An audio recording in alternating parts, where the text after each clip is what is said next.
90% of the wardrobe that I have is filled with hand-me-down clothes. Setiap kali pakai baju tu mesti ada a piece of my eldest piece, within my new styling lah. This is the blazer I used to wear when I was working in a Norwegian company. I think 1998, that time. So now I passed on to my daughter. Thank you. Nah, she's been using it for quite some time already now. Yeah, it's been years. It's literally my favourite piece.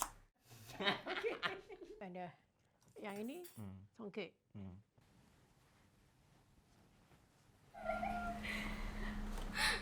I used to have a fear of repeating outfits or the fear of being judged for wearing the same outfits. Most of the stuff that I have are hand-me-downs. Growing up, I never really had the necessity to buy clothes. Yeah, most of what I own is hand-me-downs, and I mix and match pieces from that, both traditional outfits and modern outfits. There's a lot of hand-me-downs that I would never ever get rid of. One of the things is because of sentimental value, but I think it's timeless. I think a person's creativity can be challenged and really tested if you are given this very fine line as to what you can wear. And in this circumstance, it's about the baju-baju yang sikit yang you ada. So you can mix and match,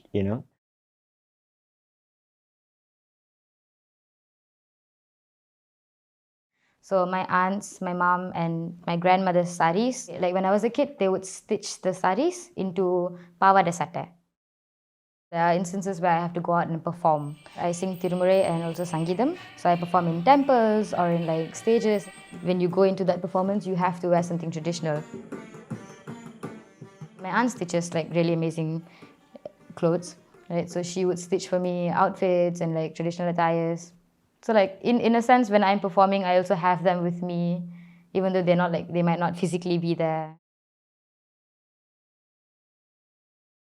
I think when I became more conscious about fashion and wanted to know the sustainable fashion movement, there's one niche in where, how does traditional fashion goes into the conversation. So for Raya, I can't remember, I think it's about 7-8 years ago, I decided to incorporate some pieces that is already in existence.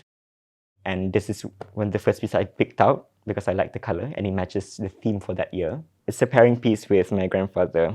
And I think it's one of the earliest pieces that I stole again in order for me to sort of reclaim that relationship, because it's been kept in the closet for a very long time. My grandfather died very early. I never got the chance to meet him. But I think at the same time, I feel that by wearing some of his pieces, some of her pieces, I think I can live that experience, even though, how sometimes stories are not shared, right? But you get to live through them by wearing them.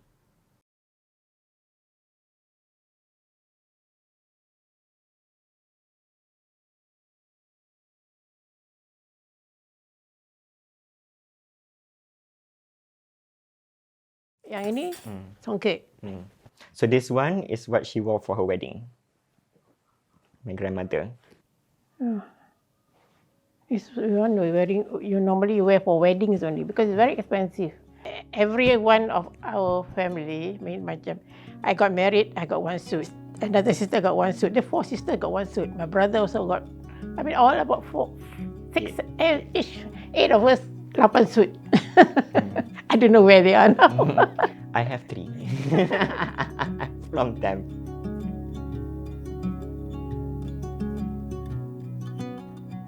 I am very attached to my grandmother. She's no longer here right now. My relationship with her was an amazing one. I still have that really deep-rooted connection with her. So all of the saris that I have worn are my mom's and some are my grandmother's. So my relationship with clothing is more than just fashion, it's about sustainability. I have been doing this ever since young. My mom cultivated that for me. I do have the sense that I need to take care of the clothes that I own. I have great attachment to them, yes. Most of the pieces are from my mom, her blazers, her skirts and all of that, right? So the attachment that I have towards it is the way I express myself. Seeing their pieces and oh wow, my aunts had somewhat of a cool fashion sense. My mom was really fashionable back in the day, you know, so like it gave me new perspectives. I saw them in a different light.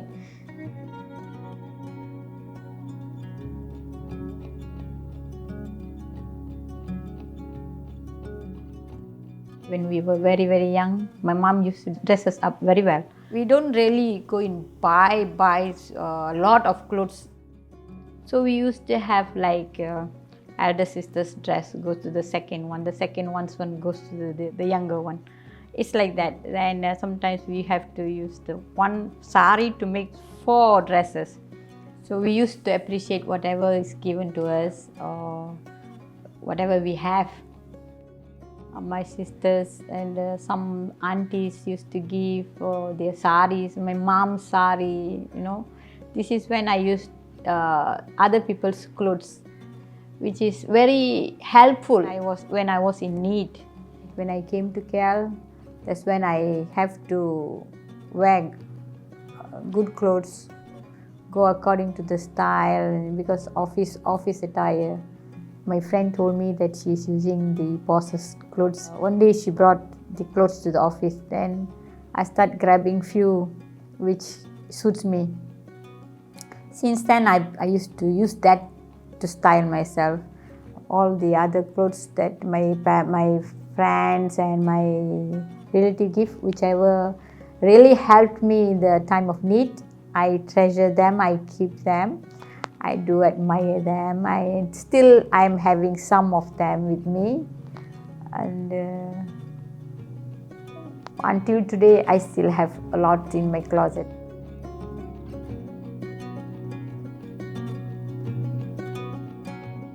Dulu, whenever I have gaji, I used to go shopping, buy clothes. But we don't buy clothes, we buy material. Then tailor make material, tailor the baju to our taste. Sekarang orang beli ready made. Because banyak choice kan ready made. Dulu mana ada? Dulu you don't have choices. Don't have choice. People go for tailoring. Tailoring was cheap then. When I was young, I liked to dress up. You look beautiful. I used to wear sarung all the time. Long sarung. Sarung lah, sarung batik lepas, batik sarung with a baju. Tak adalah sekarang ni macam-macam fashion rupa. Cepat tukar.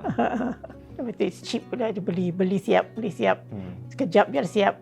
Normally we have the clothes still cantik kan. So because we cannot wear anymore, to give to like my cousin who is still in the kampung, so she will distribute it to ever need the clothing.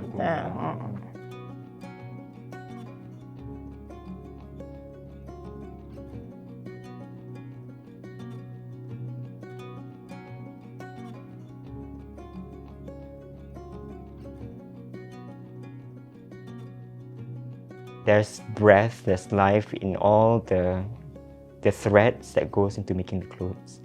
So it's the people behind the clothes. For the clothes that I have now, and a lot of it are from my family. So it's either from my grandmother, my great-grandmother, my mothers. So all this hold a very sentimental piece to me, and I'll restyle them in a way where, you know, I can incorporate it into the new look. All is gold. So you have to have the past to bring the present in.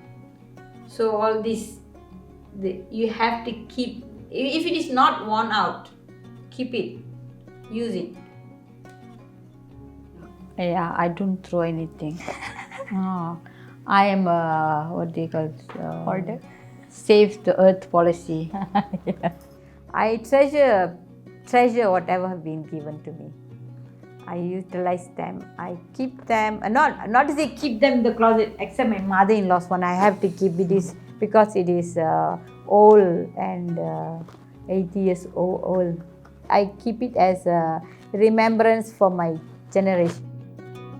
After 80 years, it is still there. Who I am, my character today, is because of the people before me and the people who are participative in my life. So I think an homage to that as well is to incorporate some of the pieces to my daily wear. ingatkanlah batik buat kenangan. Kenangan, buat kenangan. Ni batik mak, ni batik opah, things like that.